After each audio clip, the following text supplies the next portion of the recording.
Hello, this is Joy Gilfillan with the I Change Justice podcast and with the Restorative Community Coalition. I'm president of the coalition.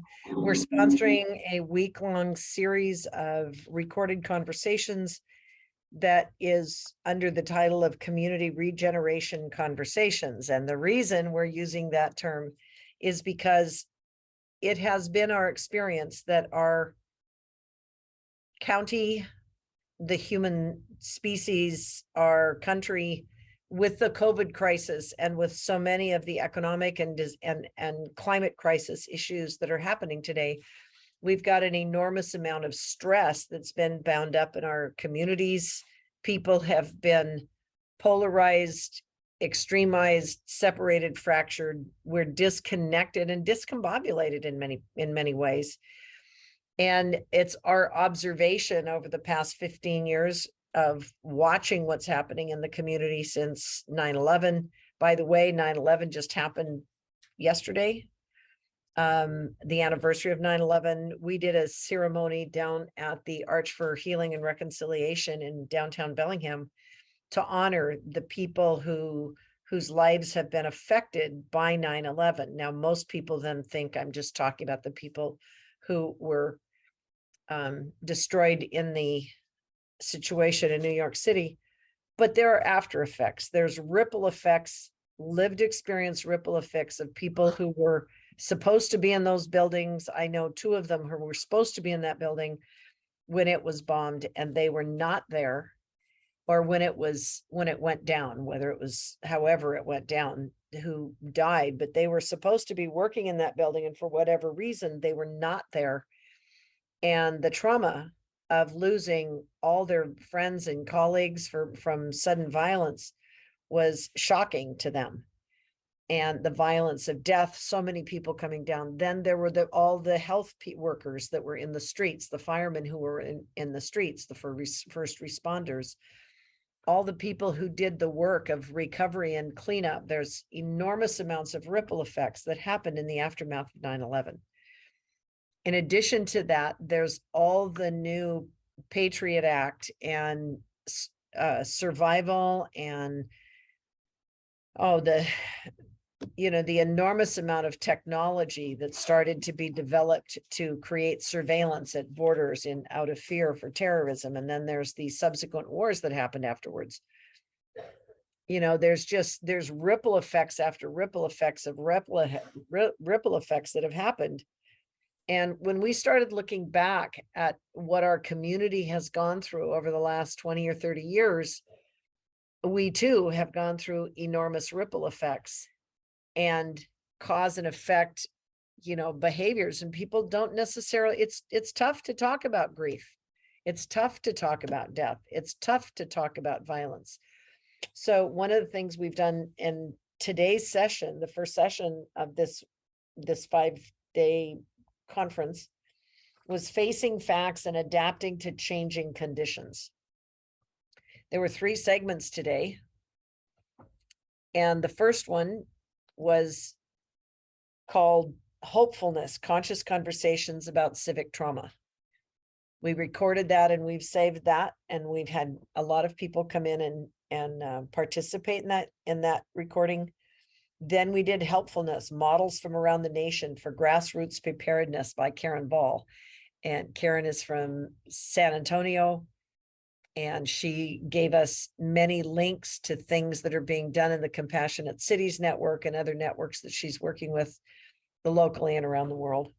And the one this afternoon is Growing Resilience, Innovators Pioneering Solutions. And we want people who are on the call. This is really intended to have us as a community really talk, not so much as having a download of information. It's just to open the conversation up to the community to share what is our lived experience of this last 2 years. What is our lived experience over the last 50 years, maybe as a participant in our community?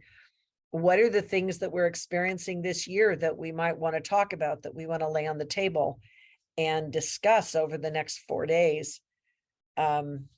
I would like to open it up and have each one of you introduce yourselves on the call for just a couple minutes each, and then we'll open the conversation a little broader. Of course, I have opening comments, but I will withhold those until after we get a chance to meet each other. Beth, do you want to start? You just turned on your mic, so you got to turn I'll on. go second because I just missed the first part. So I'd like someone else to go first and I'll go second. Okay, Kasia, do you want to introduce yourself, or John? You gotta unmic. Yeah. On mic. Okay. Hello. My name is Kasia. I'm here supporting this beautiful movement and intention of changing the whole world with peace, love, and intention of making everybody happy. And I'm such a I'm really happy to be here. And I'm in Washington State, very close to the girls from Bellingham here, just 3 hours away. And I'm glad and happy to support the movement and help a little bit with the designs and presentations. So thank you so much for having me over. Yeah, I want to give you a clap for the signage that's behind her head. She's been doing most of the graphics for us for the community regeneration conversations. And you will get to see some of her video, her PowerPoint presentation tomorrow when I do an official presentation in the morning. And Ilona will have a chance to do some things. Basically, Beth and Ava, you guys are new to this afternoon's conversations. On this particular call, it's all about you, the audience, talking and sharing what our lived experience is in working through the trauma, the civic trauma, the consciousness trauma, how to do grassroots preparedness, what is our interest in bringing more peace, love, and compassion to people around the world, and what is our active role in doing it, or what are the things that you experienced over the last 2 years that have really awaken you to a new way of seeing the world?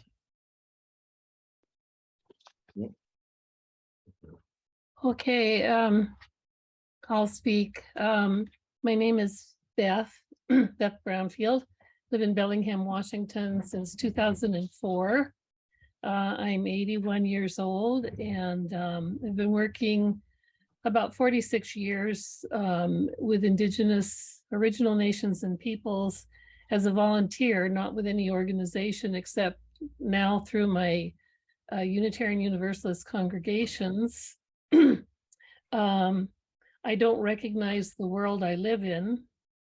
I'm terrorized about what the future is for my grandchildren.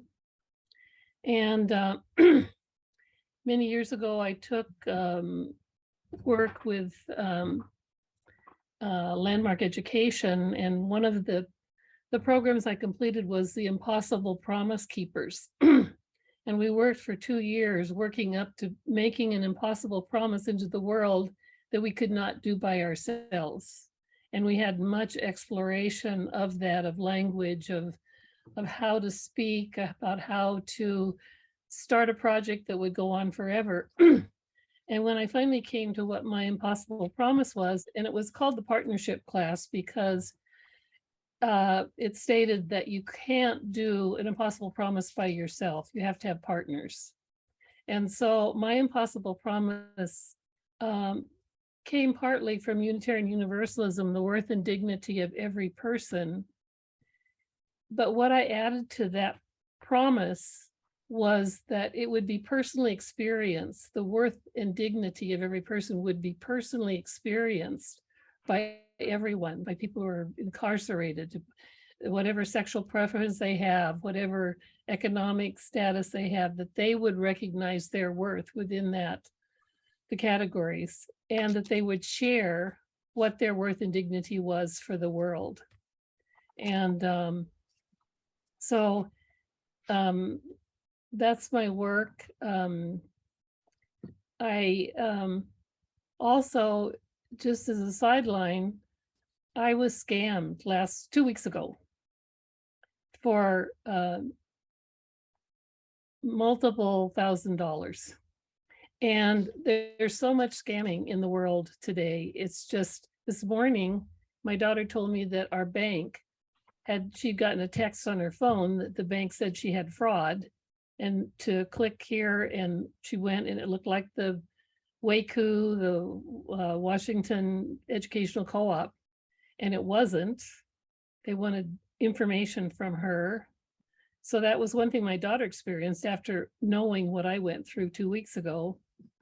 A mother of a neighbor, and the mother lives on this block also, a week ago was contacted by Reader's Digest that she had won $1 million, and all she had to do was send money to secure that $1 million. She mailed physically $92,000 to people who took her complete life savings. This is on my block in last week. And I was the week before that scammed by PayPal. It was through PayPal customer service, but it wasn't customer service, it was scammers. So I'm trying to educate people about what not to do. I'm educating stores what to tell their people if they buy gift cards or if they're doing transactions that can be scammed, that they actually tell them what happens if you are being scammed with a gift card or whatever. So that's something that and also I got an email from a friend yesterday saying, have you seen these pictures? Click here. And so it came from who I thought was one person. I looked at the email, it was wrong. And so I didn't react to it, but they are so good. Your mind just goes someplace else. So that's something that's happening now that's very traumatic to so many people. And I don't recognize the world I live in, and I keep working to try to create the one that I want. So what's really true, and I'd like you to come back to that in a few minutes, Beth, I want to address vulnerability, because today there's so much trauma that people are vulnerable to going outside, to clicking on anything. A lot of people are vulnerable to being scammed like you. There are people who have become predators online who do things like, I forget what it's even called. They're trolling people online. They do spin doctoring online. They attack you on the side. So technology has become both an asset and an Achilles heel and the attacker of people. And so there's emotional side effects of that. Then we have the actual people who are considered criminals and who are arrested, and then crime is blamed on them. And yet when you really look at it, what you'll find out is it's a criminalized system that's actually harming many people and creating things called crimes that are actually paper violations that are made up in the civil world, right? It's paper fraud and paper problems that then end up becoming criminalized in the system. And then we have people who are actually vulnerable in the streets, who are living homeless in the streets without shelter, without things, and they can be preyed upon not just by the myths and the madness and the fears that they're living with as they're living without shelter and in a city or in parks or wherever where there's people all around them who actually could hurt them. So they're living with a certain amount of fear factor in their mind and in their background. Then there is actually the predator, which is the police officers that may be coming to arrest you or take you away or do whatever. And then there's actual predators in the tent next door. And so the predation fear factors are, they're everywhere. Now, what is the counterweight to that is that many people also are waking up to their spiritual selves. They're waking up to their secondary instincts. They're waking up to their humane need to be compassionate and caring and learning how to connect to other people and build little teams and pods and groups. There's a lot of parts of this that we're going to want to explore, and I'm going to be talking about the violence triangle and some of the things that are out here so that we can become aware that while there is real fear, there's also fake fear that is being promoted and produced by systems that are out to hurt, harm, and fabricate realities that make it impossible for us to navigate very easily. So I want to acknowledge, I'm sorry, Beth, that you've gone through so much and that it's suddenly showing up so big. But I also would like to bring Ava on. I know you're newer to the call and you've only got so much time and you're by phone, so we're not going to get to see you. But Ava is one of our great supporters of the Restorative Community Coalition. She was one of my campaign people when I ran for Whatcom County Sheriff. And Ava is just an amazing human being who started out working in the social services field. So she's got lived experience from that end. She's been in radio show and talk show work, and she's worked on many different levels. And Ava is one of the people who showed up yesterday and was singing one of our prayers, and she sang one of our songs. We might be able to play it later on if we can find it. But Ava, welcome to the call. Can you introduce yourself and just share in general, what are the kinds of things that you've learned from your experience of working in so many dimensions of our society? Well, I'm 66 years old, so I've had some lived experience, right? A couple different, 3 or 4 different careers over my course of my lifetime. And yeah, social services was my beginning in life. And I think I have a bit of a unique story as far as that goes. And this was during the time in the 70s when there were services available. So this would have been like 1970. And there were a lot of grants in prevention, drug abuse prevention. And that's when the drug abuse prevention money and really started hitting the streets and became a foundation for treatment across the country. It certainly wasn't a perfect system, like nothing ever is, of course. There were abuses of the money, of course. There was all that stuff that did happen at that period of time. But at the end of the day, people got help.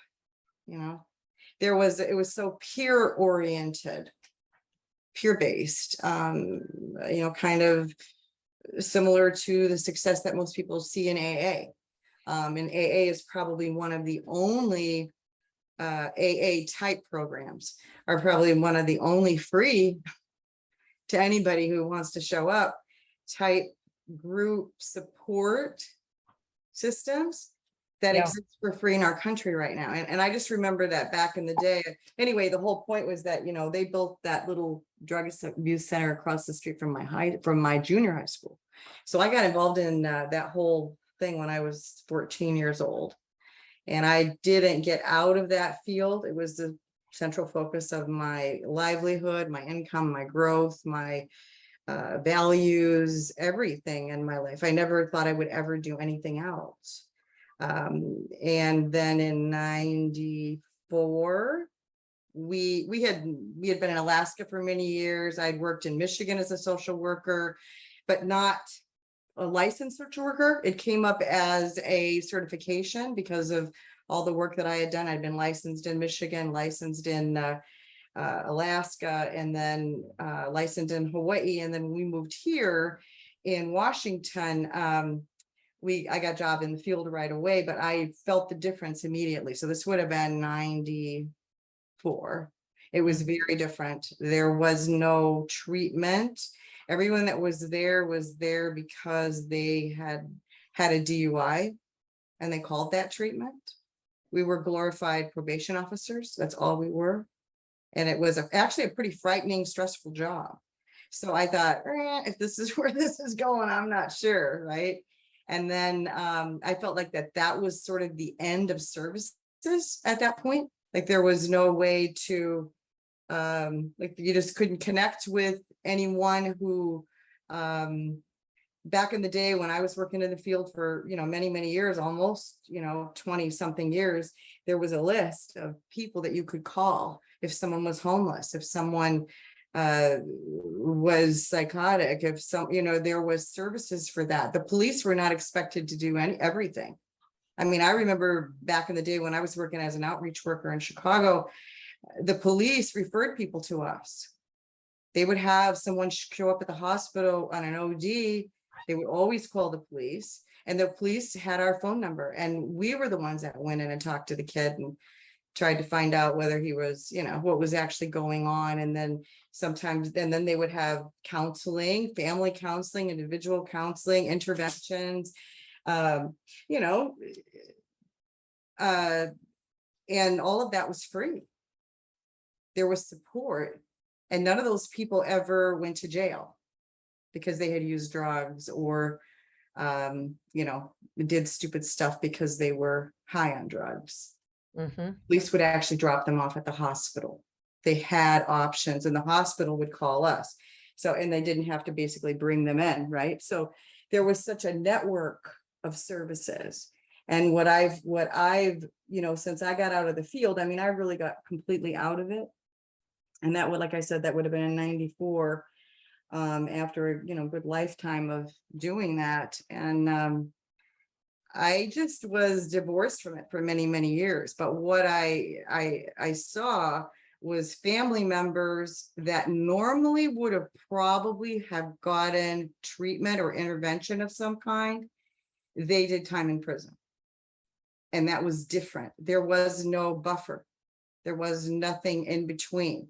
There was, and even actually it was 3 family members, but the one didn't actually end up in prison, but she ended up having to plea bargain to admit to a crime that she didn't commit, but they threatened her with, if you don't do this, they threatened her with the 3rd time thing. Third strike. Yeah, 3rd strike thing. And her problem was that she was an alcoholic and a drug addict. And, but they threatened her. She was involved in an accident. It was clear that she was not driving the car by the bruises that she had. She had a bruise that matched that she was in the passenger seat. They took her to the hospital, and they still told her that she had her with a plea bargain that she had to admit it. Otherwise, she was facing up to 15 years in prison. And that's happened to 3 of my family members, just that sort of thing where there were options back in the day. And, I had one family member that, somebody did have some money, so they were able to get him an attorney. And the difference in that, when you have money and you have an attorney, what that outcome is versus if you are someone who is dependent on our system to take care of you, because it does not. It does not. And I know that, from just the pain. But back in the day, I mean, 30 years ago, I just realized when we were talking about this, that was 30 years ago almost. Yeah, it's interesting, Ava, when I grew up in the 70s and I graduated and left home and I ended up moving to Bellingham, we had such a progressive community at that time. I know people who were able to go to, I don't know if they called them dual diagnosis facilities, but there were, rehabilitation centers you could get checked into. There were social services available. There were a lot of things that people who were hurt could get help at. And as different from today, the first person, I mean, I didn't actually finish the story I gave the other day when I did the study, the 79-person study, the jail trauma chart study. One of the things I unexpectedly found out is that today, because of the costs associated with sending out fire trucks and first responders to a mental health crisis or some other kind of a health crisis condition, oftentimes, or a suicide risk or something like that, they will send a police officer because the police officer is faster responding. They're on call already. They don't even have to go out and get in the car. A lot of them are in the vehicles, and it's less expensive. Plus, and here's the kicker, there's a higher return on investment if you arrest somebody in the corporate environment. And I didn't understand that. And the people who respond, they don't necessarily know what it is, but the technology of recording everybody and putting people at risk if they mess up actually has a hidden downside, which is if you can have the cop show up, the cop has the option to either take people to the hospital or has the option to take them to jail. And in Whatcom County, some of the police officers that I've spoken to, we don't have another choice. That's exactly right. That's We exactly have to right. put him here or there, or we let him go. And if we let him go, then we're liable too. Yeah, and So police there's officers like don't this- even want to be the ones that go in the middle of these domestic violence situations. Once it's calmed down, they would love to send a social worker back there. They would Yeah. love to have help with that, you know, a ride along, things like that. And I think the trend that I've started to see since I've been able to witness the work that you all have been doing is that the trend is moving the other direction, because the way we've been living is too expensive. It costs, it suddenly realizes, I was just thinking when you asked me to come on the call that I do not remember homeless camps in the 70s or even the 80s. It's like this trend is something that's appeared almost in the last, what, 10, 20, 15 years type thing. I mean, I don't know. overwhelming in the last, what, 15, I mean, 10 maybe? But I Yeah, mean, what's your understanding of it, Irene? Because you have, I was working, speak loudly. I was attending the Homeless Coalition meetings when I started the coalition in 2006. And they were, I remember, I don't remember what year it was. It was after I started the coalition, probably 5 years. They're on their paperwork, on their advertising, it was our goal is to reduce homelessness by 50% in 10 years. And I'd heard that for several months, and finally I thought, So at the next meeting, I asked the director, I says, so that's, I love your goal, 50% in 10 years, but I said, what about the other 50%? right. Where are they going? Good point. What are you going to do with them? And within about 3 to 6 months, they changed the slogan. So It didn't mean, but they didn't necessarily change the strategy. no, they didn't Exactly. change anything, No. except It was actually- in 2013, when I helped the coalition, or it's a point in time count, and it's across the nation apparently. And I helped them I was one of the workers in 2013, and I've been doing it for 2 or 3 years by that time. And they were giving us our instructions again, and I says, wait, this, why are those instructions? This is different. We were not supposed to count anyone who was couch surfing. If they had a roof over their head, if they were sleeping on somebody's couch, we could not count them. But we had an RV. we had in years previous. And I says, why? And the woman says, oh, well, we're following federal guidelines now. And I thought, oh yeah. So guess what we came up with? The count was about 400 that year, and it had been nearly 2,000 before. Oh, right. Well, yeah. And So what they get to say they eliminated homelessness. Well, Reduced it. I didn't bring that one up, Ava. Thank you for doing so. They were able to say that it was less of a Yeah. problem, Yeah. certainly. Yeah. And part of that also is if you were living in a car, if you were living on somebody's couch, or if you were living on in a car, you weren't homeless. That's So exactly it right. changed all the rules. And what's interesting is that in 2008, notice the economy collapsed, right? We had, or the stock market collapsed, and we had a crisis. So I don't know about you, but one of the things that I paid attention to in 2000, and actually I was paying attention to it earlier, like 2005, 2003, 2001. Actually, I was paying attention to it. But one of the things I noticed is the middle class was shrinking. Of course. And the number of middle class people I know who suddenly went from owning their own house to being bankrupt, who went from owning their own house and having their own everything to having retirement accounts to having all these things, suddenly their small businesses were toast. They were living in their friends' backyards or in their friends' extra rooms. The middle class, the seniors and the white hairs is what I called me then.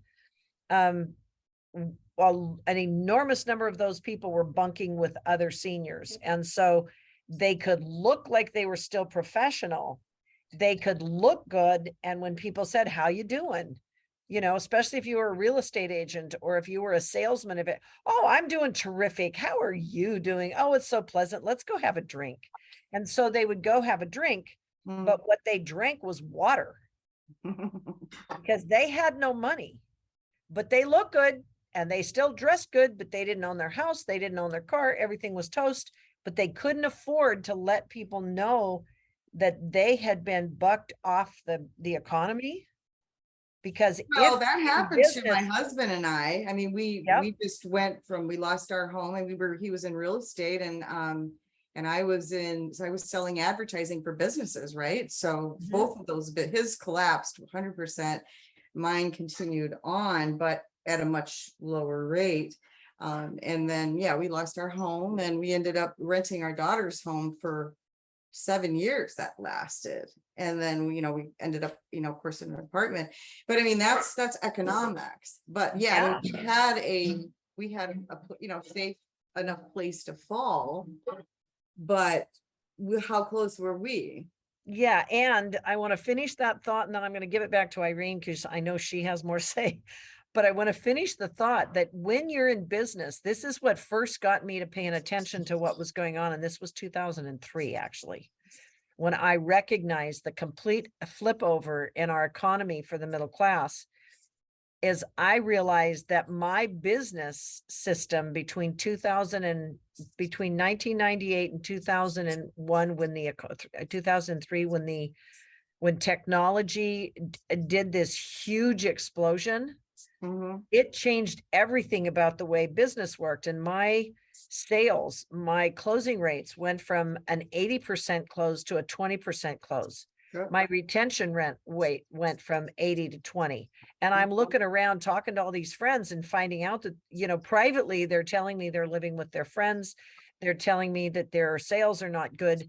Publicly, they're trying to look good because one of the problems the business people have is that when you admit that you're not doing so well, you lose breadth, but you lose business. That's exactly right, of course. I mean, it's the exact opposite. If you admit failure, you admit vulnerability, you admit weakness, it just calls in the predators or it calls in the extra competition. It's the opposite of what you would expect, but it was a reality and it got me to paying attention to what was going on. With that, I'm going to turn it back to Irene. Good.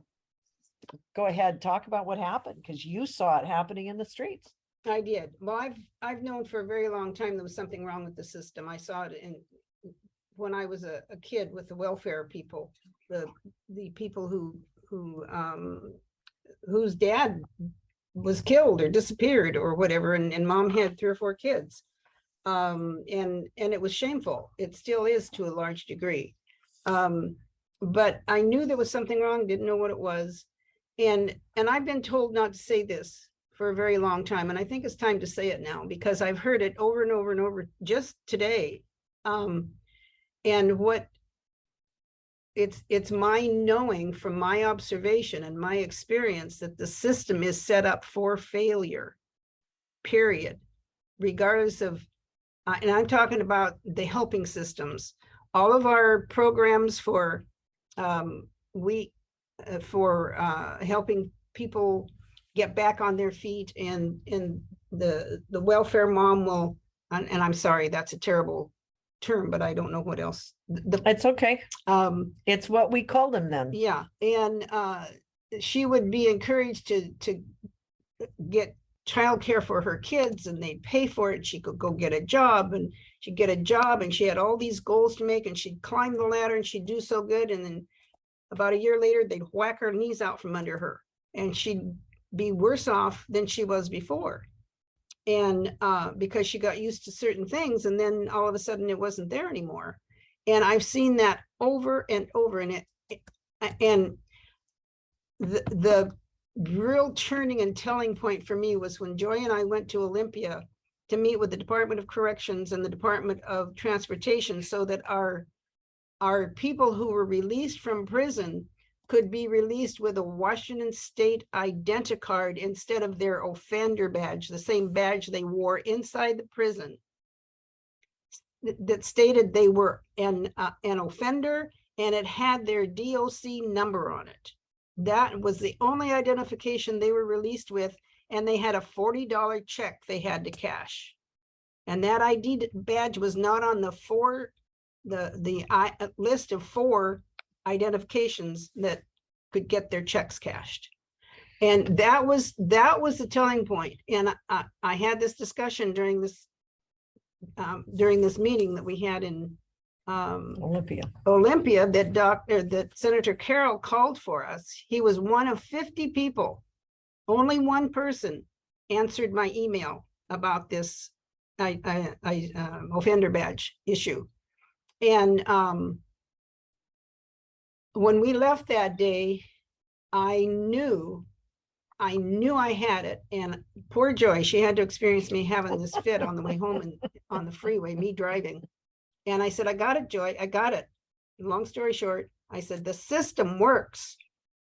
The system works for the system. And if they really wanted people to be able to make it when they release from prison, they would have everything they need to be successful. And what I have seen is they have every barrier up that they can to prevent someone from making a decent transition back into community. And I'm seeing it today. I'm talking to 2 different people, and we're going to have some guests on later on that have been there. They know, they've experienced it. So the system, she was driving away from the Capitol building, and we're driving up the highway on the 5 lanes of freeway. On 5 lanes of freeway, lots of traffic. And all of a sudden she goes, I got it. And she starts banging on the steering wheel. I went, my God, keep your eyes to the road. You know, what are you doing? And she was focused on the road. She knew exactly where she was going, but she was having epiphany, and she's going, I got it. I got it. The system works. The system works for the system. It doesn't work for the people. And I went, keep your hands on the wheel, keep your eyes on the drive. But it's true. And I've actually heard people now saying this somewhere other. And so, you know, Ava, I know you have to get going, and I've got more that Irene wants to talk. So can you stay on for a little bit later and let Irene finish her story and then close up with whatever you wanted to say? Sure. Yeah, absolutely. I think I'm done anyway. So, but I want to just hear what Irene had to say. Well, Joy called me one day, and she says, Irene, she says, tell me about all the services that we have in the county. And I says, well, you know, there's not much left. And she said, what do you mean? And so she started naming stuff off, and I says, no, that's gone. And she named some, no, that's gone. Well, what about the one that was over on Illinois? And she, no, that's gone. That's been gone. And what I saw in the, shortly after the turn of the century, there was a huge counseling service that just packed off one day, and it was gone. And they were helping hundreds of people in our community and doing a good job. And we just, I don't even know if it's up and running yet. The Gerard Street treatment center that was running full steam at the turn of the century, I held our first reentry meeting in that building, and it had been already vacated a year before, and it's owned by the county, I believe. So,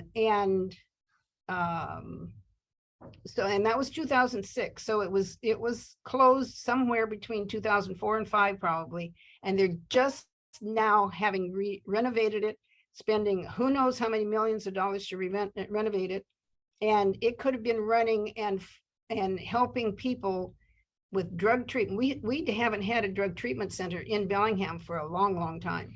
Right. The reason I called Irene to ask her is I was doing diagrams. I'd learned this method of being able to diagram if I'm looking at one person, how is this person connected to all these other ones. And it wasn't a normal circle of influence diagram. It was who is connected to who and why are they connected. So it's actually a very deliberate diagrammatical process. And this is one of the ones I used when I was doing the interviews with the people who had been arrested. But this is in the beginning of it. And I'd been listening to organizations say, actually, we were in the IPRTF at this point, and they were saying, oh, we have these services, and oh, we have these services. And The Irene's, continuum of services is what the woman liked to say. We have all, we would make a suggestion or say that this is what we need. And she'd say, we have these programs. We already have this. And they did token programs for 8 or 9 people or 20 people when it should have been hundreds or multi-hundreds. so I was listening. Let me finish this because this is significant. When she was talking about it, she would say, well, we need these services. And the person would say, this was at the health department. She would say, oh, we have that. We've got the Sun House and we've got this and we've got that. And I'm naive. Like, I don't know anything about any of this. I'm still new to the organization. I'm still trying to figure it out. And at one point I said, if we have all these things, why is Irene saying we don't have them? And so I on this big map, they did this whole skeleton diagram of how our system works in after arrest, post-arrest. And I went, well, did they all disappear pre-arrest? What happened to these things? So I called her up and I said, well, what about this? And she said, nope, that's gone. What about this? No, I have an entire, and I'll bring it out at some point. I've got an entire diagram of all the organizations that used to exist in the network of care. It wasn't a system of care. It wasn't a continuum of services. The network of care that was hosted and held together by the people who are the glue that holds the community together. They were not funded. They were obsolete. They were chased out. Whatever happened to them, there was an entire sheet full of systems that were gone. And the systems that the woman at the health department was telling us about were literally tokens. They were little itty bitty things that looked like placeholder. It's like when Alona was talking about, are they advertised or is it true? So I started mapping all this stuff out and it's not there. So that goes back to you, Ava.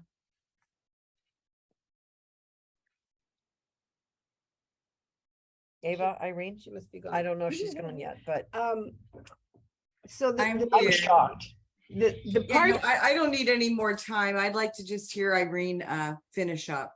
And I Sure. appreciate you having me on the call. what Unless I anybody had a question or something. what I know to be true is the system is truly set up for failure.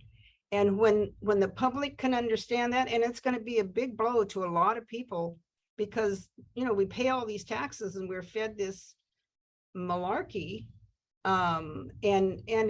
We're inundated with these statements that come out all the time that are doublespeak. And people, then of course, people don't believe me or believe us when we say that. Why do they have to go out of town, clear out of county to get treatment?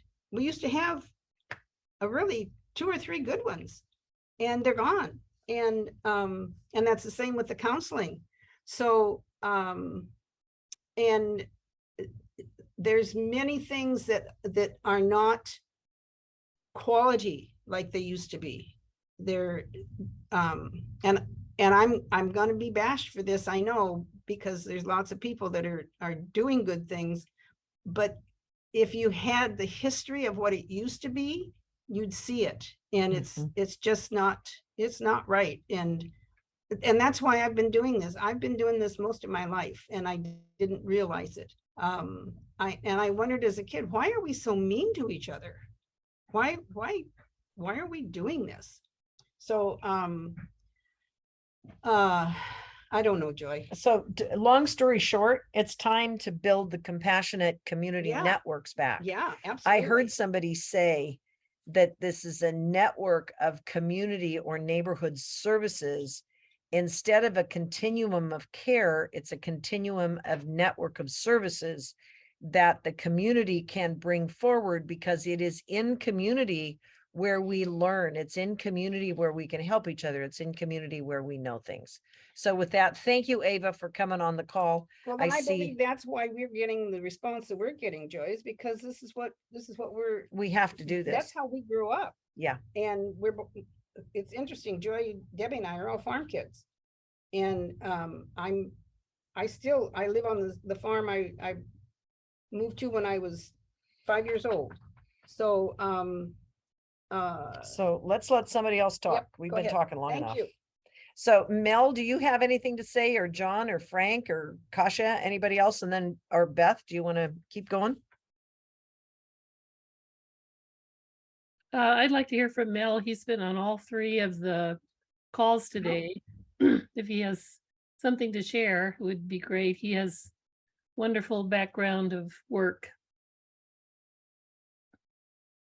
Well, I guess part of what I've been doing for me is I started out saying, I'm learning.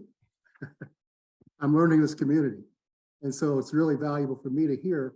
I have experiences in other places. I have my own personal experience, but I've put down roots here. But we came in a different way than we planned. The irony of this is that in 1983, I first came to Bellingham, never knowing I was going to live here. Rose and I were delegates to the World Council of Churches Biennial. And we met in Bellingham in Vancouver, Canada.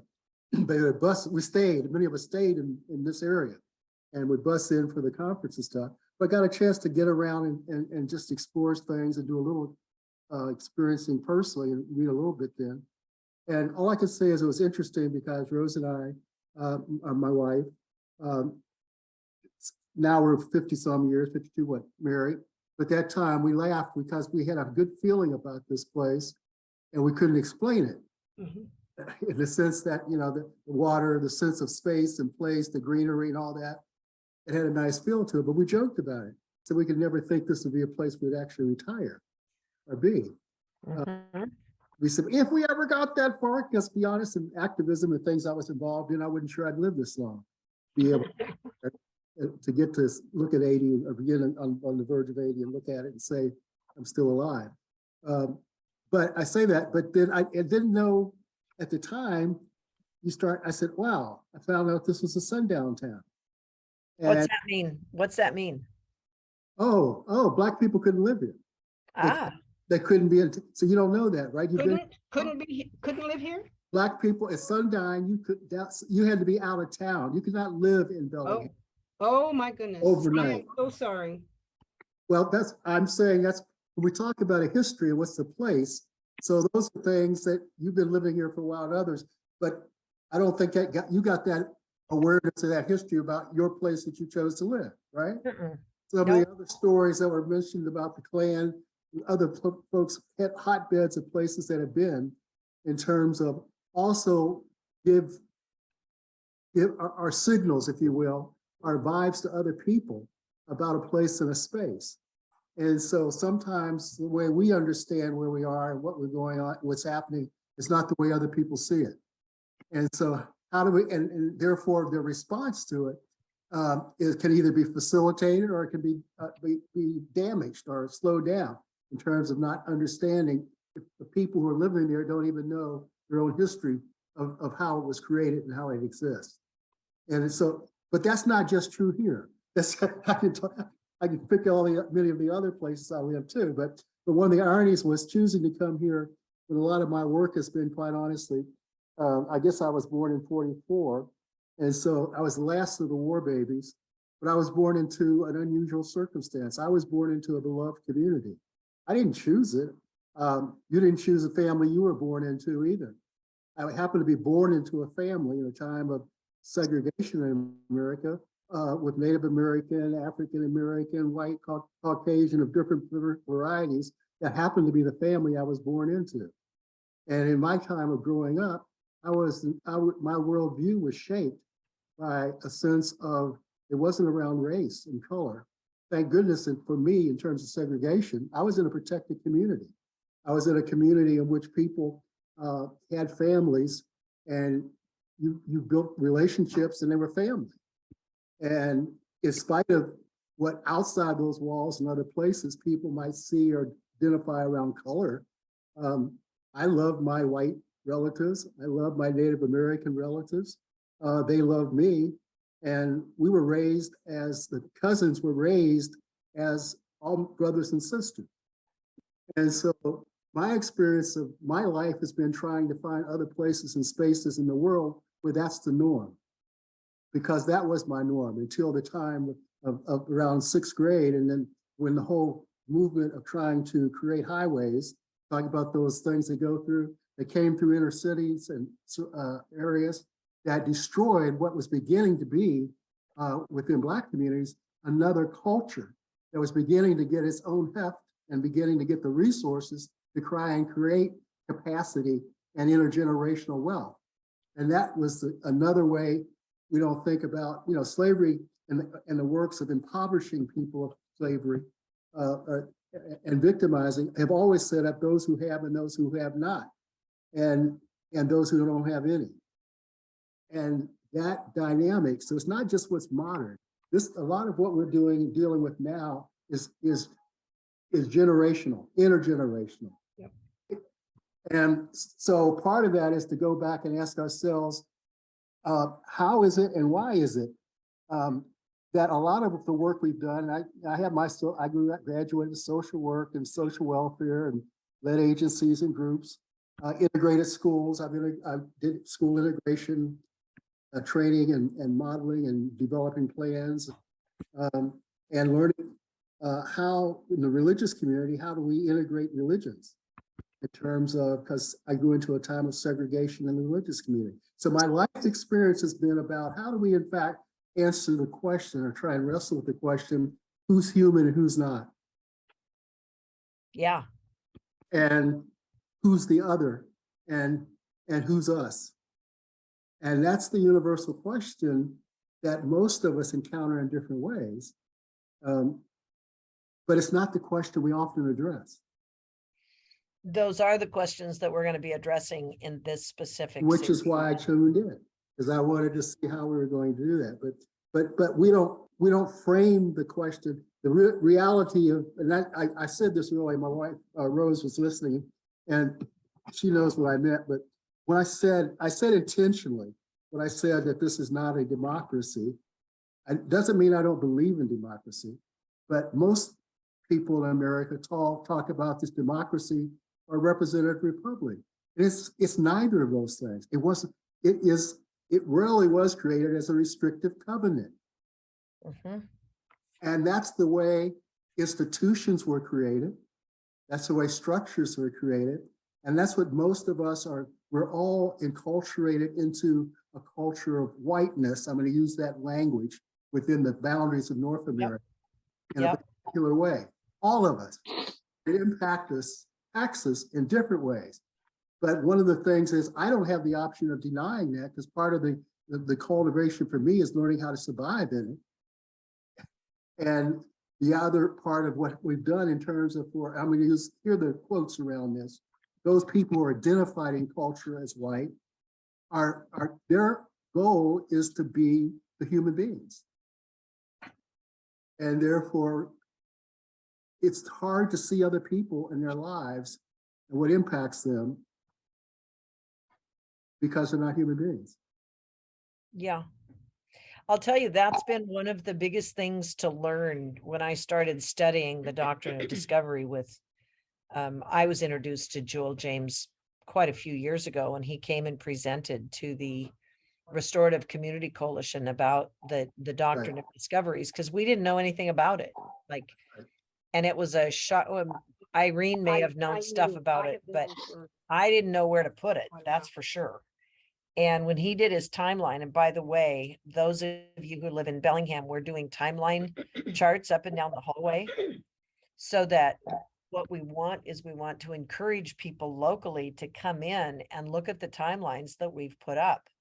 And some of the charts are intended for people to write on to add information to the timeline, because as I started studying the doctrine of discovery timeline that Jewel had, and then I started looking at the timeline of the Restorative Community Coalition, and then I started looking at the timeline and the rise of mass incarceration and the decline of social services and the rise of the drug culture and the decline of free enterprise and the rise of corporatocracy and the decline of freedom and the rise, it's like when you start actually looking at these things, you start to see a trend line that runs down through the center and you go, what's making the center stay there? And where's this whole thing going? And what are my children going to inherit? Because what I knew raising my boys through high school, they were toast. They had no potential future. They were graduating in the early, 2007, 2009 period. And I was looking at the economy and it was a mess. So Beth, it looks like you're eager to say something else. So step in. You're on mute. You're on mute. Frank has his hand up. I never saw it. You know what? You gotta, if I want to say this, if people put their hand up and I don't call on you, you can wave also. I see it, but I didn't see it is the I point. didn't see it either. It's easy to miss. Yeah. Had found out about the doctrine of discovery back in like 2007. And to me, it's the domination factor of the people, the land, and the resources. And I, at first, thought that the doctrine of discovery applied only to Native Americans, but it connected all the dots for me, why all the things that I'd been working for had happened to Native people. But the more I understand the domination effect, I realize that it's everywhere. It's like the water we swim in. We don't know we're swimming in it. We don't know we're affected by it. We don't know that all of our institutions are, working in that vein. Our economics, our school systems, our health system, whatever. And when I look at the jail, they're pushing the jail so hard right now because there is crime. People are worried about that. And then I look at what you're trying to do, this community regeneration conversation. If they build the jail like they want to do, if they're successful in doing that, it's toast to anything that about community regeneration, because all the money and resources and domination effect is going to go into that system, and there won't be opportunities for what we're trying to create on this platform. Not from the, and I got in trouble the other day from the powers that be, but we can do it on our own. We don't need them. This is grassroots. If they do pass that jail, though, what she's saying is that once that jail tax passes, I'm the not saying debt once it load. passes. Yeah, she's disagreeing that we're going to pass it. But if it were to happen, the debt load on that money is so massive. Here's the pattern that I found existed in other cities, in other states. When a jail goes in and the public can't pay for it. This happened in Olympia. It happened in Multnomah County, Oregon. It happened in Florida, and it's happened in California. But the place where I found the first stuff when I first started studying, because Multnomah and Olympia and even Thurston County didn't happen until after we discovered the problem. So my first exposure to it was a prison that was put into existence in Florida. And at that time, what they did is they built the prison. It was big. Okay. It was supposed to stand for all these people who were projected to go into the prison system. And when the county couldn't pay for it anymore, what they did is they did a fire sale on the property. Well, who's going to buy a prison facility? I mean, it's too pricey, and who's going to buy it anyway? What can you do with it? So guess who showed up at the auction block? It was either Core Civic or the other one that existed at the time. I forget the name of the company. I can't hear you, Mel. It was a prison industry contractor. Anyway, right. It was large. I can't hear you, Mel. You're on mute. It's okay. I was just agreeing with you. It's just, yeah. It came an economic opportunity. So It was a massive real estate buy opportunity for the private prison contracting company that bought the land. And then what they did is, or bought the property. And then what they did is they made a deal with the county to pay them, Subsidy. pay them revenue on it. So it became a business, an income opportunity for a county that was already bankrupted and had to pay on that thing forever, because you still got to pay it. So CoreCivic was going to pay, or whatever the industry was, they were going to pay it back. And then what they did is they ran a contract to the county sheriff, so the county sheriff could have revenue to be able to make it work. And I looked at that and I went, oh my God, that's what they're setting us up for. And darn it, a few years later, guess what? Thurston County did the same thing. That's Olympia, Washington. And what they did is, once the sheriff convinced, or the law enforcement CEOs, understand this is law enforcement CEOs who push this. It's not the same as all the police officers. Okay, understand there's a huge difference between law enforcement CEOs and the people in the streets. One is a rank and file economic development organization or position, and the other one are the people who have to follow their commanders and do their military type work, right? Because that's the order. So it happened in Thurston County. And what they did is, when they built the building, then suddenly the sheriff I got the articles on it, and they said this, the conflict between the county council, or the county commissioners at the time, and the sheriff, literally the sheriff, he was pushing them to have to pass another $500,000 in budget or something in order to run the jail. And so what he did is, it basically put the county council in a position of, they passed the taxes, they built the jail, but they couldn't open the door. They couldn't operate it, which is exactly the problem that we run into now with the crisis facility. Now they're looking for money to operate that thing. Okay. And when they increased the building of the size of the crisis center, they didn't actually increase the number of beds for the Whatcom County citizens. They increased the number of beds, but they opened it to a regional facility. So now we, the people, paid another $24 million or whatever it is to build a crisis facility that serves fewer people than we had just 5 years ago. Okay.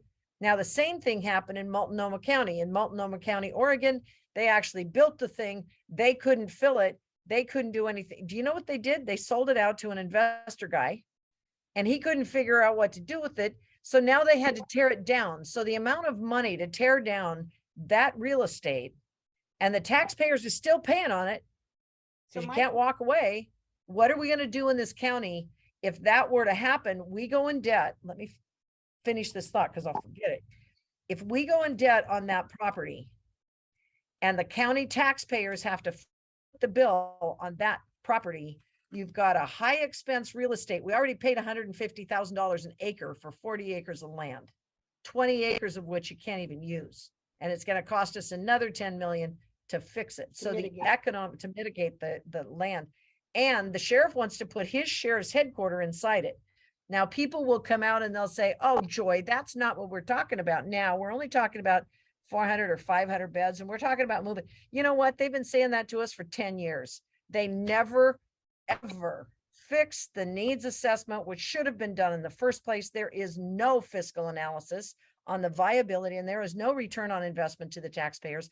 It's all obfuscation. It's just story. It's not valid. And if we end up there, they're going to end up, well, I'm going to finish. I just got a call from a person. I wasn't paying attention to it, but Skagit County built a brand new jail. Same time they came up here, they ran a big sales pitch on Whatcom County. They even brought the SCORE facility people, the people who were running the SCORE facility, they brought them to town and did a big civic business presentation to the officials in this community to sell the jail to Whatcom County. Well, Skagit bought it. And guess what? Recently, Skagit County didn't have enough staff to run the mental health part of their jail in Skagit County. So what they do, they went out and they've now hired a national contractor called NAFCare. That NAFCare national contractor is in multiple lawsuits all the way across the country because they are not providing proper mental health services to the public. Guess what? We don't have enough staff right now in Whatcom County, according to the most recent scuttlebutt I hear, is that we don't have enough law enforcement officers to go to work in the county. We don't have enough officers to go to work in the city. We're short-staffed. How in the heck are we going to find people to work in a brand new facility if we go down to another tune of tens of or $100 million or whatever it is? And we still have never funded the healthcare facilities that we know, that the public knows we know, that will actually return, that will reverse the economic danger and put people back to work and rebuild our local community. If we aren't in crisis, folks, I don't know what crisis is about, because we're in deep trouble. And if the community doesn't step up and look at it, if we leave it up to the sheriff and the prosecutor and the executive to build us a jail, it's toast. And we're in the Pacific Northwest on the corner of the border with access and legal control of the border. Look at what happened at the Dakota Access Pipeline. Who controlled that situation over there? The sheriff did. And he controlled who was going to get contracts. He controlled everything about all that stuff, him and the prosecutor. People think the border is about the feds. They think the border is about ICE. Yeah, maybe, but guess who is in control of law and justice in every county in every state? It's the sheriff. Bottom line. When Joy ran for sheriff, she learned so much she didn't have a clue she was going to learn. And my hat is off to her in so many ways, because most people wouldn't have had an inkling of an idea how to do what she's done, especially in the political realm. Well, all the way across. I didn't know anything political I'm either. very, very grateful. But you know, these jails that they have sitting empty, I think every community has a homeless problem. Why aren't we putting the homeless in the jails where they can stay safe and warm But without the arrest, open the of bloody course, door. Of course, I'm not suggesting they're arrested. I'm suggesting let's use these public buildings for shelter for our people who are dying on the streets. And we don't, and sheriffs, by the way, sheriffs do not have to own and operate the jail. No. The sheriff told that story for the first 5 or 10 years here. He kept saying that's his territory. He's got to do it. It's not true. In Spokane, they took the sheriff out of control of the jail. They did it in 2 or 3 other counties in Washington state, Recently. and they have commissioners or they have other people run the jail. And I know of a deputy who actually, if he chooses to run for office, that's one of the things that he would support, is not having the sheriff control the jail and own it. We give it to somebody else. That's a solution. Yep. Somebody else want to speak? I remember hearing about a judge who was convicting juveniles and Yeah. sending them to a home or incarceration and getting paid for that. And they forced those kids to agree that they did something that they didn't do. Yep. And they were innocent people, and they were incarcerated for decades, years and years. I don't remember where that was, but I want people to know that what you just described, Beth, happens usual in our court systems. Almost everyone I have helped and deal with has had some sort of, you know, I don't know how many of you have been in a courtroom to watch, but the judge always asks the person being charged, has anyone threatened or coerced you? And there's this long spiel that they do for every person that goes in front of them. And everyone I have helped has been coerced or told to say something that was not something they did not want to do. So it's usual, and that's what our public does not understand. It's part of the plea agreement. Okay, let me be clear. It's not that every judge is doing what that judge is doing, Beth. That judge was out of order. He was making money in a whole different way. He was caught up in a huge deal. We're not by any means blaming any of our judges or making anything about personal. We're talking about the system's failures when you go in to make a plea deal. Thank you for correcting me so many times. 'Cause Yeah, that's not what it's- I meant. Yeah, it's really critical, but what people hear is completely skewed. That's why we have to have these conversations to help us communicate accurately about what we mean, because otherwise people will hear it. And that's what the I Change Justice podcast is all about. I really recommend everyone go listen to those 40 episodes, because we even talk in there about a juvenile rehab counselor at a juvenile prison. I actually didn't realize we had a juvenile prison. I mean, of course I should know that. I've been in this business now for 13 years. I should know that.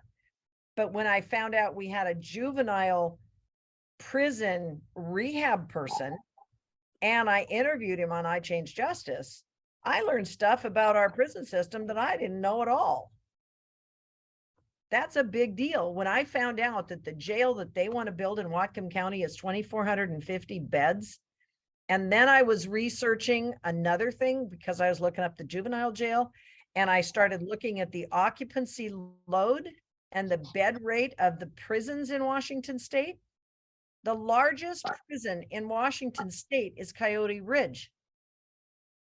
It's 2,468 beds. That's only 18 beds bigger. This is a state prison. It's only 18 beds bigger than what our county law enforcement officials want to build in Whatcom County. And they've never removed that plan. They've never removed it. They said it was wrong. They said it was bad. They said they'd do a better deal. They've never removed it from the table. We bought the property. We taxpayers bought that property, and we were coerced into it. Yep. And we were not told the truth, and there was no transparency with that. So make no mistake that their plan is to build a 2,450 bed jail. Until I hear something completely differently and they sign on the bottom line, and some of these guys resign from their positions and they put somebody in who's going to do it different, I'm not going to believe them when they say, we just want another jail over there. They've already built 3 jails in Whatcom County in the last 20, 30 years. 3. They want to build another one. And they say it's going to be new and nice, and they're going to put the mental health facilities in it. No, they're going to put the mental health facilities inside a jail, which is almost the same size as the largest prison in the state of Washington. And they're going to put a corporate headquarters for the sheriff's office inside that facility. 2 acres. 2 acres. That's the sheriff's headquarters. Who puts a sheriff's headquarters inside a mass incarceration facility on a civil defense highway, 5 minutes from the airport, 10 minutes from the deep water ports, 20 minutes from the border, across the street from the ICE facility? Come on. Next to two dumps. I'm on my rampage. I'll be still. Well, again, you're just talking about the reality. I am. The interlocking. I laugh because I launched a court and jail watch program out of the congregation. My first congregation was in Rochester, New York. And the issues are the same in many ways, and in many ways. Oh. And because what's the purpose of the courts and jails anyway? I mean, the issue is we keep, somebody was talking about this earlier. My dad was a steel worker. And, in the time of segregation, he had this gift. He could listen to machinery, and he had this way of almost telling when things were out of whack. Yep. And he would know how to say, tune this and tune that. But so I laugh because they created this job title for him called a job setter. He was the first black person who ever held that job. His job was to train the people and to school the people who were mechanical engineers to come in and learn what he knew. That's right. And that's how it could work. My dad would say, it's interesting. People don't have a lot of common sense. He says, when you want a new product, you've got a production line. You need a new product, you have to retool the line. That's right. And if you don't retool the line appropriately, guess what you get? You get the same product, or you get an imperfect product that doesn't end up being what you want. So, and what he was saying is, and that's what we've done in our society. Mhm. We have created a construct of tooling a way of being human, or who gets capacity, or who has privilege. And that's the way the line is set up. Yep. And it was set up that way in the beginning. People talk about the middle class. Middle class is only a few years in the culture in this country. The middle class is an anomaly. A middle class in the world is an anomaly. We act as if that's some kind of normal. Middle class has not been historically a norm. It's been an anomaly. And yet we're operating, but what we've done is we sold people that it was supposed to be their right to be middle class, right? So I'm saying that, so we don't have the perspective. So part of it is we can't see what we don't know. And you keep people confused about seeing Yep. what is really there. Like I said, we say, oh, that's not who we are. Basically, we've been going through all these years. No, that's not who Americans are. No, that is who Americans are. And until we stop saying that and accept, if we weren't that way, then it wouldn't be that way. I mean, that's just common sense. And so until we reframe and revision who we want to be and commit to developing and becoming that, not only in our minds, but in our actions and behaviors, turning those to policies and practices, retooling the institutions that serve people so that they in fact serve people, we don't have that. And so, and I know what I'm saying is I'm not being critical in any way. I think your insights are really right and accurate. But the thing is, you can only do that. Part of my job, I was hired by the Unitarian Universalist Association in 1987 to be an internal change agency to dismantle racism and racial oppression and sexual orientation work, understandings, excuse me. That my job was to come in as to disrupt the system so that it couldn't do business as normal. And that's what I spent most of my time doing. I left Bev hearing some of this, but that I wasn't hired as an intentional change agent by the people who had some consciousness at that time. That until we had to destroy the basis of what we were to the level that we could build the foundational things of trust and truth and revelation unsealed, that were things that we could build on and we could carry forward on the line as part of the new line we're trying to create. Until we've got a consciousness of anti-racist, anti-oppressive multiculturalism as a vision that we could set up as a place that we want to try and take our faith and teach our people and grow our people into becoming that. And when we're talking about these life stories, that's part of what I was saying.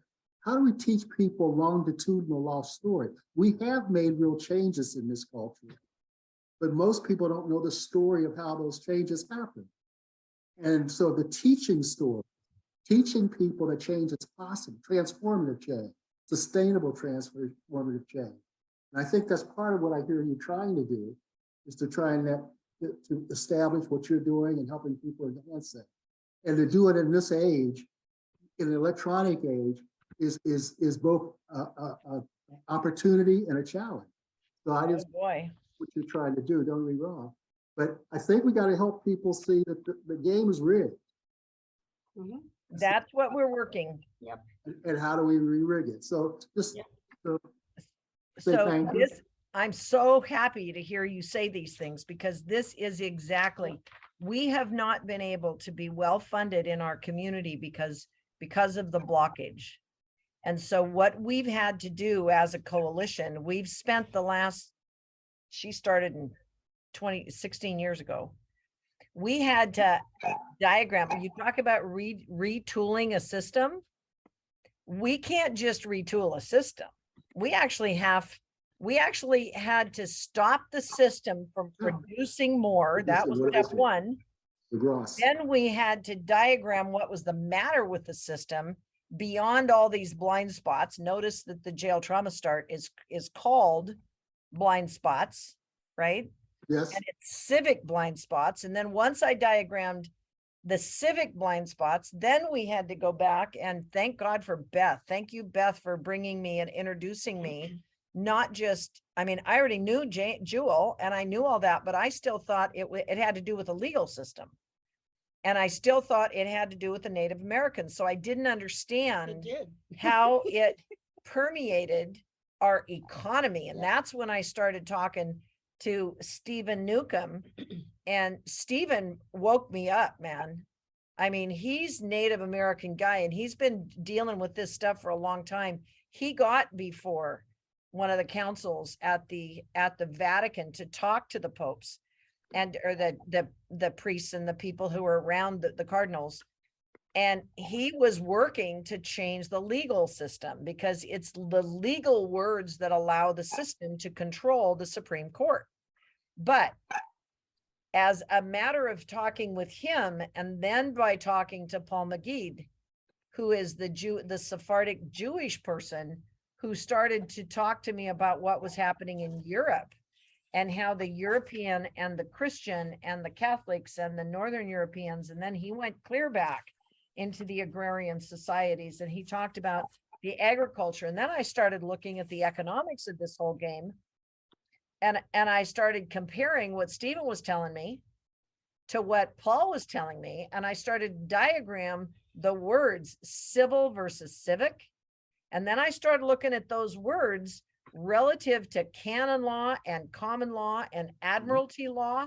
And then I started looking at the universal business codes and how in Whatcom County and then when I ran to the sheriff, I went, oh my God, we're running a complete business out of Whatcom County that people don't know truly is the business of how they fund government.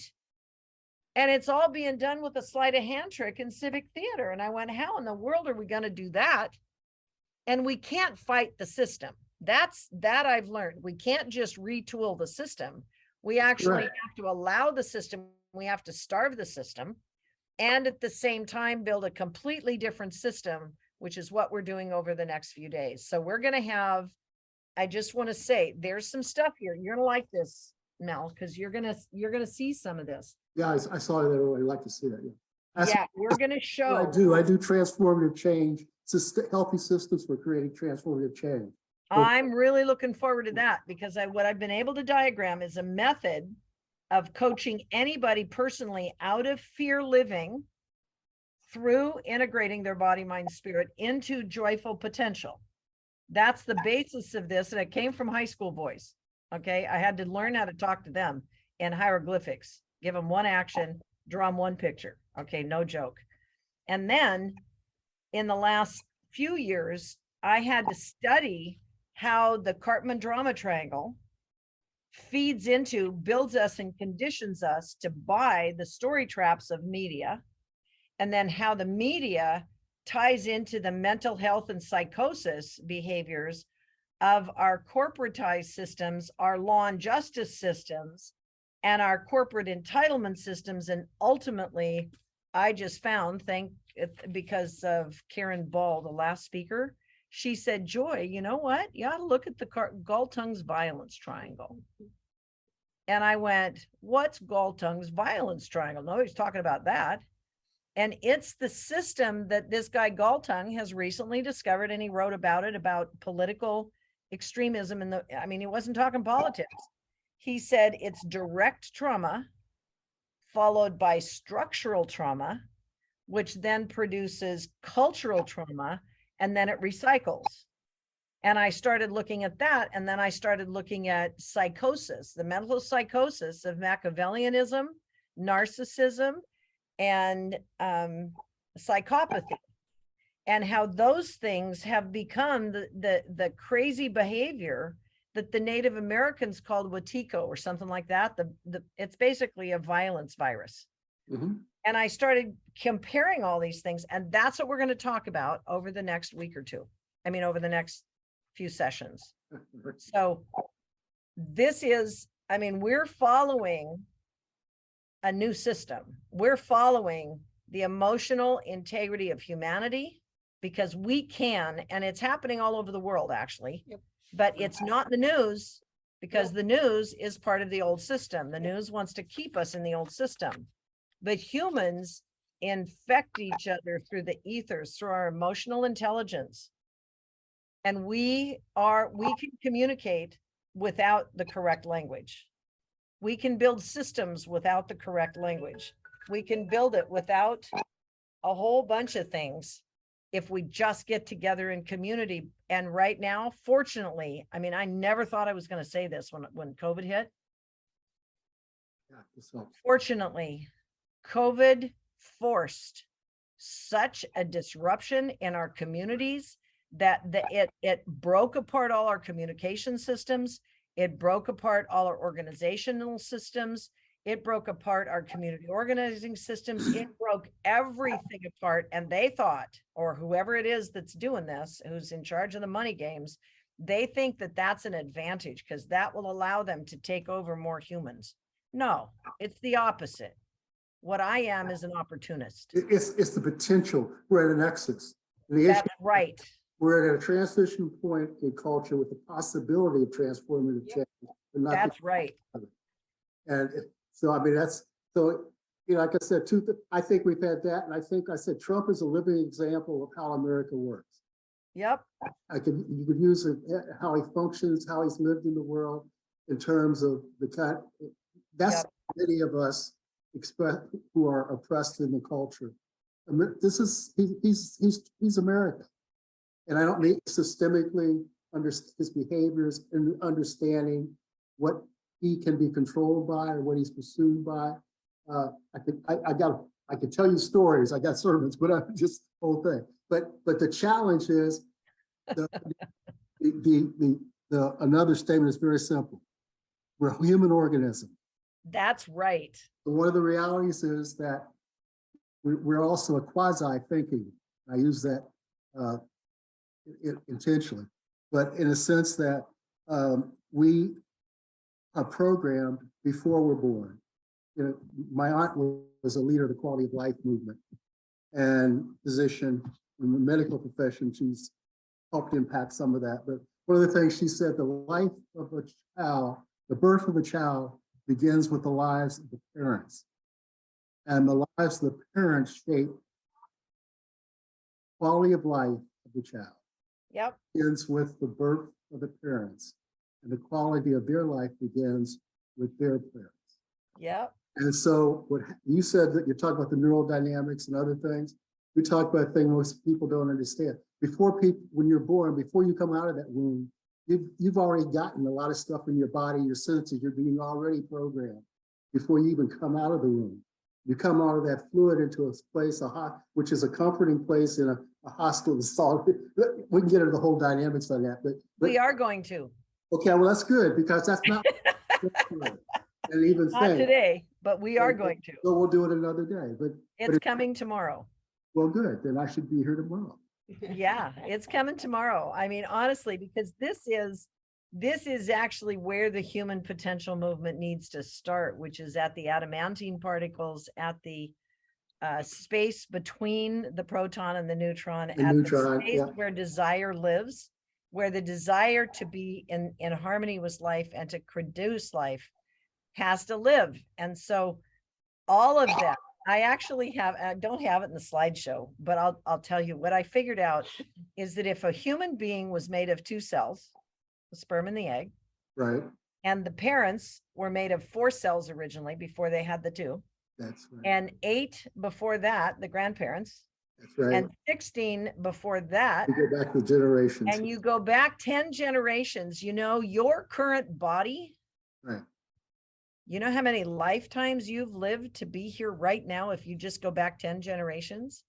Add it up. It's over 4,000. It's like 4,162 bodies or something. right. So you are the cellular memory of 4,000 lifetimes in 10 generations. And you guys, all of us, are hybrids. We're genetic DNA, brilliant cellular memory forms just in 10 generations. That's only 100 to 200 years. Because most generations, I was thinking a generation was 100 years or 70 years or something. No, we replicate every 20 years. Look, you know, we got people on the planet right now who have families with 7 generations currently alive. Live. That's a lot of wisdom. We got a lot of potential to work with here. And John, I saw you banging on the table, and I saw that you brought your sister on, or whoever this, Tiana, you're here. Do you want to say something? Welcome to the call. Or John, do you want to say something? We've got another few minutes here before the end of the call. Yeah. Oh, go ahead, John. That's up. No. Go ahead, Tiana. Tiana, my partner in this Unity project. Somebody's got, hold on. Somebody's got music going on in the background. If you're talking, you got music going. We need you to quash that. Come back on. You want Tiana to go ahead and talk? Yeah, that's cool. Introduce yourself, Tiana. This is a sister that's very educated and very like, like this whole movement, what we talking about is what we always be talking about anyway. Like what we're developing. Go ahead, take it away, sister. Yeah, you've been on our call before, so you already have a bit of an introduction. And we're rapidly accelerating down the highway, so don't be afraid to speak your truth right here now. Thank you, Tiana. Okay, hi, I'm Tiana Africa, and I'm with, team member with John on Tri-Unity. We're talking about, unifying everyone and just getting on the same accord and, beating this system and coming to a new way of thinking. And I caught a little bit of the end of it, but from what I gathered, talking about how, basically how we even came into creation. And it reminded me of something that I read, because I do a little, what's called ancestor worship, where I remember my ancestors. I have an altar set up for them and everything. And when I was reading, it took 4,096 ancestors to make me, for me to be here. And so that is amazing. That is something, that shows us how much power, because our blood is their blood, we're all connected. And so it shows us how much power we have, within us. So even when I'm praying for my ancestors, I say all 4,096 of you, to make me, that should show us how amazing we are and how big we are and how we can not only be inspired, but inspire others, so that was kind of what came to mind as I was listening. Thank you, Tiana. And I have to pull out my sheets to be able to count them all up, but I did the numbers too. And it's quite amazing. And that's only in 10 generations. So there's a whole pile. Every time you go back another generation, you can almost double the number, which is phenomenal. That's so big, you can't even comprehend it. I couldn't even comprehend, but I had to figure out 10 generations, how much was the number, because most people can count to 10. They can't count to 4,000, and they certainly can't count up to accumulated compound numbers. That's like too much. So 10 generations yields a whole bunch of ancestors. And the most recent science also shows that the emotional memories of those generations, a lot of that emotional energy is bound up in our bodies. And so when the emotions are bound up, now think about that, and this is going to be part of the conversation tomorrow, is that when the emotions are bound up, where does it hang out in your body? So now you've got acupressure points and you've got trigger points embedded in your neural net and inside your cellular memory all over your body. And then suddenly something happens and you don't even remember why you triggered out. It might be something from this lifetime, but it also could be something from past and you don't even know it. And I'm going to share one story on that one because I discovered it unwittingly. I didn't know about it. I didn't understand what it was. I was at a training in Vancouver, Canada, and it was a personal development training. And I wasn't into any of this mysticism stuff quite yet. I was just doing personal development work. I just thought I was doing normal stuff. And this guy was in it's called a triad when you have 3 people in a group. And then it's a dyad when you're doing something else. And I was in what's called a dyad, where I was sitting opposite this other fellow. And this guy was a tall white guy, used to be an attorney, major conflict battle attorney in criminal justice stuff. But as we're going through the thing, he says, what I wanted to be when I grew up is I learned Japanese, and I wanted to teach, you know, like Japanese, you know, I can't remember what the words were, but it was all Japanese and it was spiritual stuff. And he wanted to bring peace to the world. But he said, I was born during a wartime, and the only thing I could do to make a good living that justified me, I was getting married, I had kids, I didn't want to go to war, but I got a degree in law. And so rather than following my passion the last 60 years, I've been teaching people how to fight and kill each other and win at the game of law. And he started to break down. I mean, he said, my God, I can't believe it. And he broke down and he fell down in my arms. I had to hold him up. I mean, he was like, he just broke down and he started sobbing. And, you know, we had mental health people in the room taking care of things, but this guy cried for 20 minutes, just sobbing. And as I'm holding this guy like a mom, like I'm just holding this guy like a baby, like he's a baby and I'm a mom and I'm just holding him. But the amount of energy that was coming through him, through me, that was drenching through the system. And he was just, the whole room was, they knew something was going on and they just held the energy for him. And he just bawled. I mean, and at the end of it, he came back together and we did some healing work. And I realized that this man was not crying for himself. The energy waves that were coming through him were so big. He was crying for all those people he had forced into conflict in law to make a living. He was crying for all the generations of people who were part of his Japanese culture and his white culture and his Asian culture and his all the other cultures in Vancouver, Canada. He was crying because he had to sell out to a business model that made him the protagonist, the antagonist, and the cruel person, when what he wanted to be was something completely different.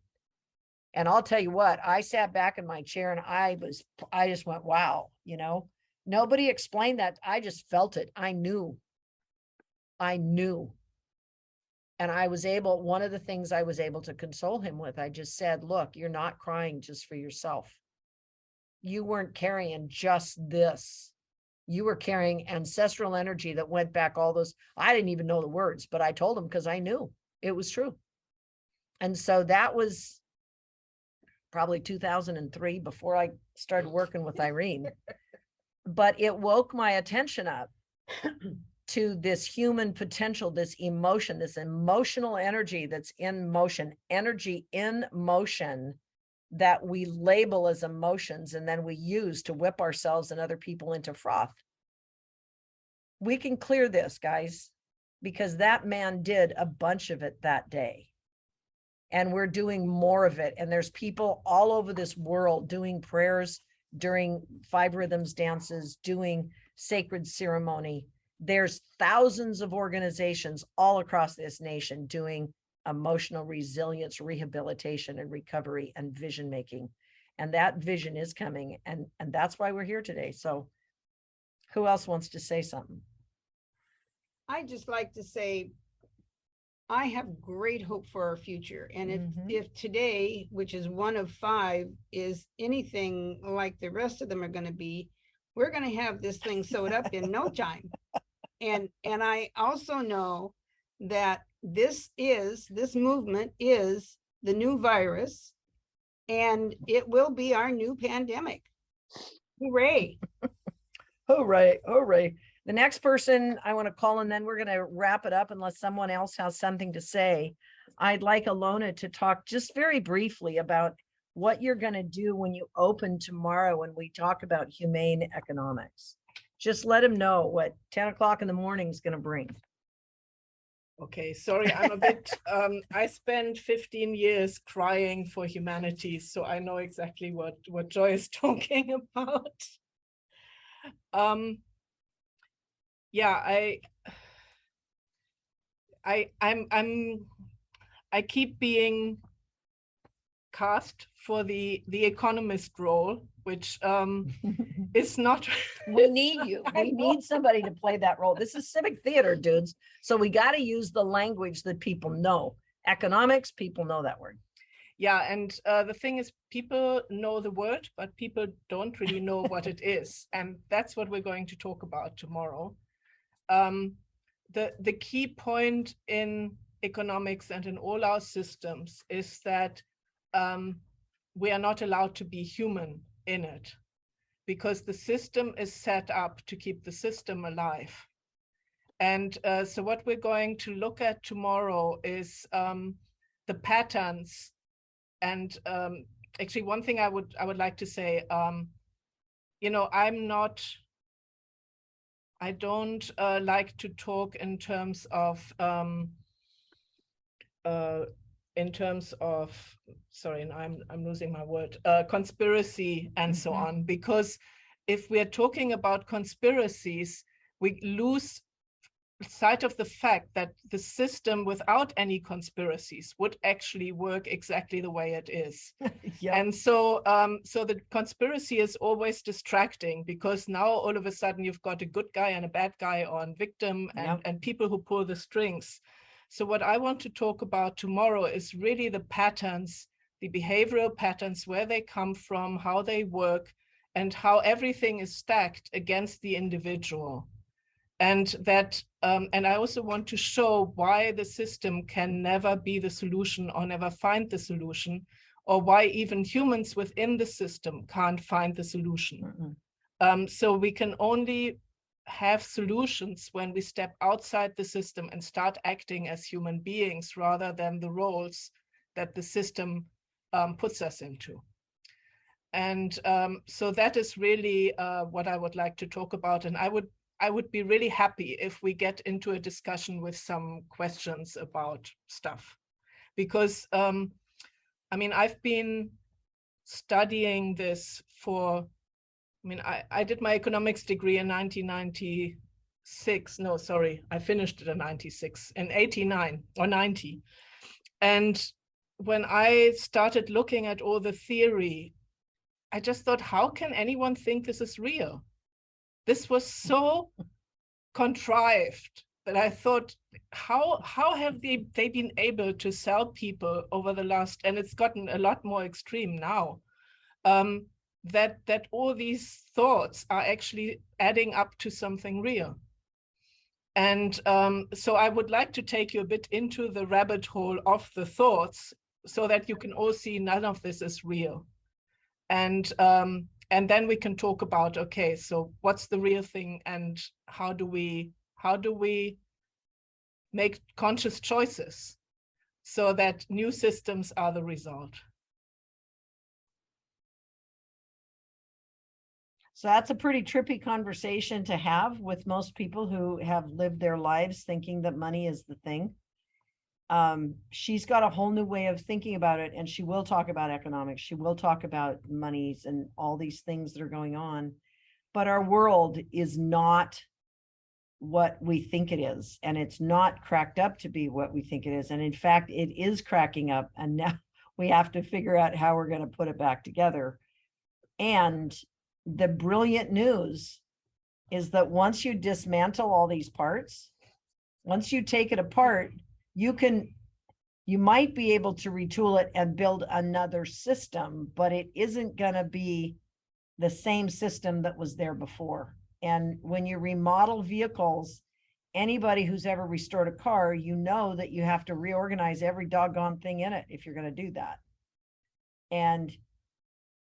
But we all know that we need food to eat.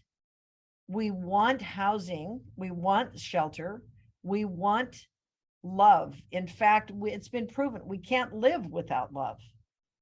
And we can't live without nourishment, emotional nourishment, psychological nourishment.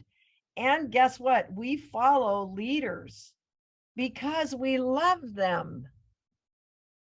So if the leader is off course, all you got to do is pop that leader back on course at 1 degree, 1%, one influential shift, and the whole system will shift. So it's like, but the 1% isn't about a law. It's not about a rule. It's not about any of the stuff that we think it's all about. It's about shift. Truly a psychological, emotional, physical, human shift. When we make those shifts, everything else shifts automatically and dynamically. And that's what we're going to be talking about tomorrow. And, yeah, and What else we don't have a clue what the new system will look like, because Mm-mm. once we start shifting as humanity into humans and start making different choices, the sky's the limit. And actually, one of the things I wanted to say about why I'm here in the US right now, it's, I mean, I've said before, I've lived in Africa for years. I always thought I would end up or go back there after COVID. And then I amazingly found myself in Bellingham. Go figure.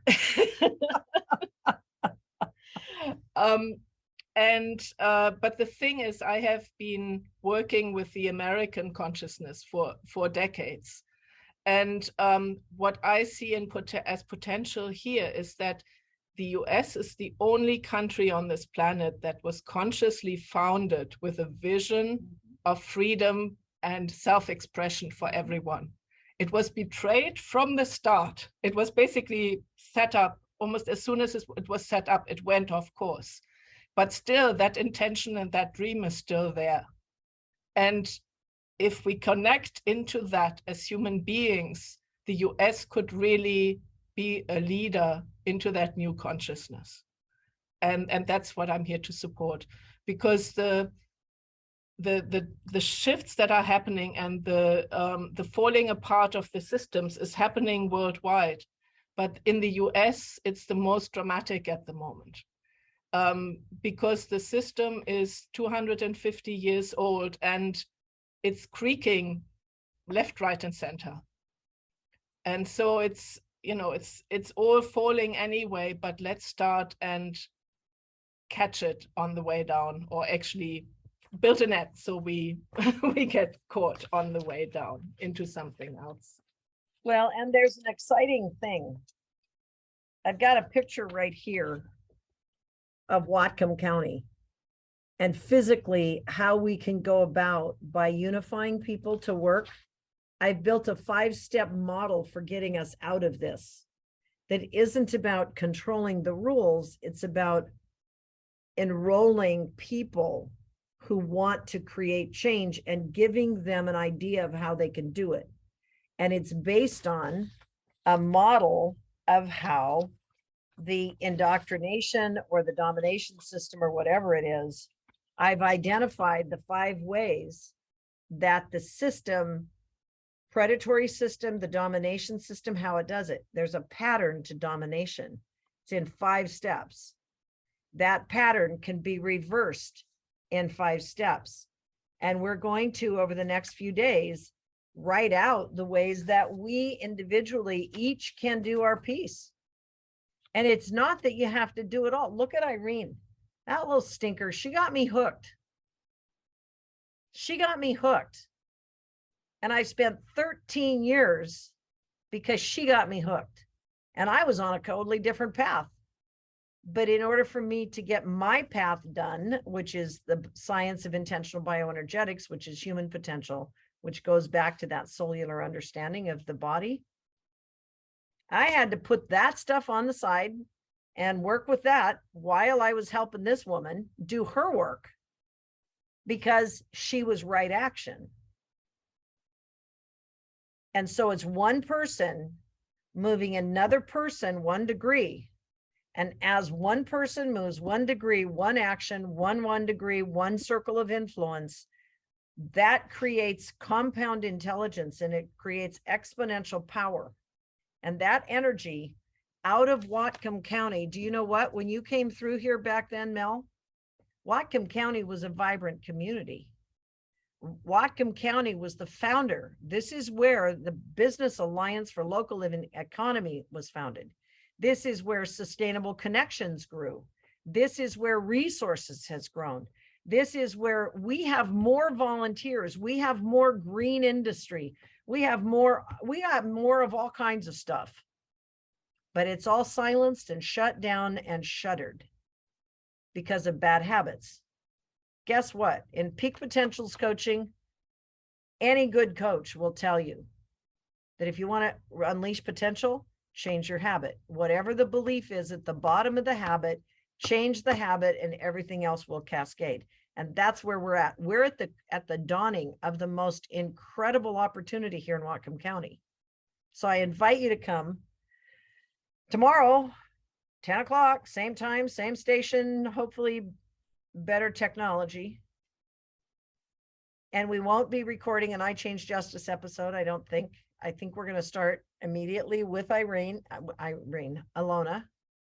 And then hers is humane economics. And we're going to talk about the shifting sands of today, how the world's moving, because her conversation is all about now. It's not about its trends, but it's about now. And what's the opportunity now to shift? And then the underlying patterns that run our daily lives, we'll be talking about that together. And then by the afternoon, we're going to talk about whiplash and the real cost of ignoring human pain and why we're having, whiplash means we can realign ourselves. That's the opportunity. And we could go off course or we could come back on, but that's tomorrow. Okay. Anybody have questions? Thank you, Alona. Thank you, Frank. Thank you, John and Tiana and Ava. Thank you for staying on longer. And maybe at some point, Ava, we can have you come on and give us your song and you can play it at the opening of one of our meetings. So think about that. If you can come on one of the other calls and play the song, not Butterfly, it's the I See You, whatever that song is. I recognize you. Do you recognize me? Yeah. Oh, do you recognize? That's the most profound song. She sang it yesterday, and you can play the recorded version if you want, Ava. But I'd invite us to open one of these meetings with that song. That is profound. Would you do that? Actually, with my ego aside, playing that sort of thing on a Zoom meeting, they really don't come through very well. Yeah, so we can play the on original. YouTube, you can pay the recording. It's out there. Yeah. Okay. Well, we'll do that with or without you, but I'd love to have you be here because it's beautiful. Thank you. So thank you all for being here. Welcome. And we'll see you tomorrow. Bye.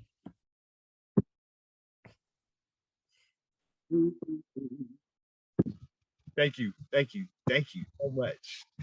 Jill, thank you, everybody. You're Much welcome, love. John. We love you. Bring some more people on. Every time. Much love. Peace and blessings. Okay. Love you. Bye. Love you more.